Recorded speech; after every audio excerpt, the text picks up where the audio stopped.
सोनम मुझ में इंटरेस्ट नहीं लेती। लगता है मैं उससे शादी नहीं करना चाहता। ये खुलासे राजा की मां कर रही है। वो मां जिसे अंदाजा भी नहीं था कि उसका बेटा अपनी पत्नी की मांग में सिंदूर नहीं, मौत भर रहा है। इंदौर के ट्रांसपोर्ट कारोबारी राजा रघुवंशी मर्डर मिस्ट्री के खुलासे ने हर किसी को हैरान कर दिया है।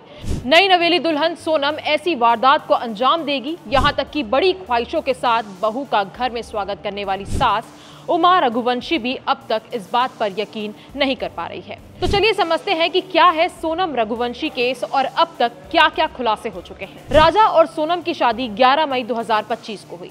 शादी के 9 दिन बाद दोनों हनीमून पर निकले। पहले असम में कामाख्या देवी के दर्शन किए, फिर 22 मई को मेघालय के सोहरा पहुंचे।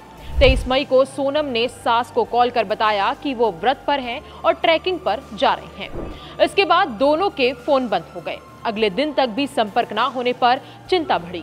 राजा के भाई विपिन, सचिन और सोनम का भाई गोविंद मेघालय पहुंचे और पुलिस में शिकायत दर्ज कराई गई। पुलिस, एसडीआरएफ और अन्य रेस्क्यू टीमें सर्च ऑपरेशन में जुट गई।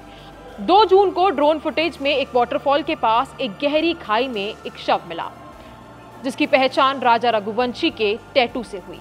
पास ही खून से सना पेड़ काटने वाला धारदार हथियार भी मिला।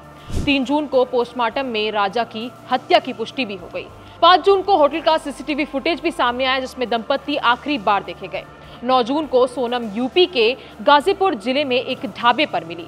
ढाबा संचालक साहिल यादव के अनुसार सोनम देर रात वहां आई और उसके मोबाइल से घर पर कॉल किया। कुछ देर बाद पुलिस उसे उठा कर ले गई। और अब मेघालय पुलिस ने एक बड़ा खुलासा कर दिया है। डीजीपी आई नोंगरांग के अनुसार सोनम ने ही सुपारी देकर राजा की हत्या कराई थी। 3 हमलावर और गिरफ्तार किए गए हैं। सभी मध्य प्रदेश के रहने वाले हैं। इस पूरे मामले में पुलिस ने चौथे आरोपी 21 साल के राज कुशवाहा को भी गिरफ्तार किया है, जो सोनम का बॉयफ्रेंड बताया जा रहा है, जिसकी संलिप्तता राजा के मर्डर में बताई जा रही है। वहीं सोनम के पिता देवी सिंह का कहना है कि उनकी बेटी निर्दोष है और उसे फंसाया जा रहा है। इस बीच राजा की मां ने गहरा दुख जताया है और इसके साथ साथ कई बड़े खुलासे भी किए हैं। उनका कहना है कि अगर मेरा बेटा खाई में गिरा था तो सोनम उसे बचाने क्यों नहीं कूदी? मेरा बच्चा होता तो जरूर उसे बचाने के लिए कूदता। अब तो भरोसा ही टूट गया है। राजा की मां का ये भी कहना है कि उनके बेटे ने सोनम के कहने पर ही शिलोंग का ट्रिप प्लान किया था। राजा की मां बताती है कि सगाई के बाद राजा ने एक बार मुझसे कहा था कि सोनम मुझ में इंटरेस्ट नहीं लेती। लगता है मैं उससे शादी नहीं करना चाहता।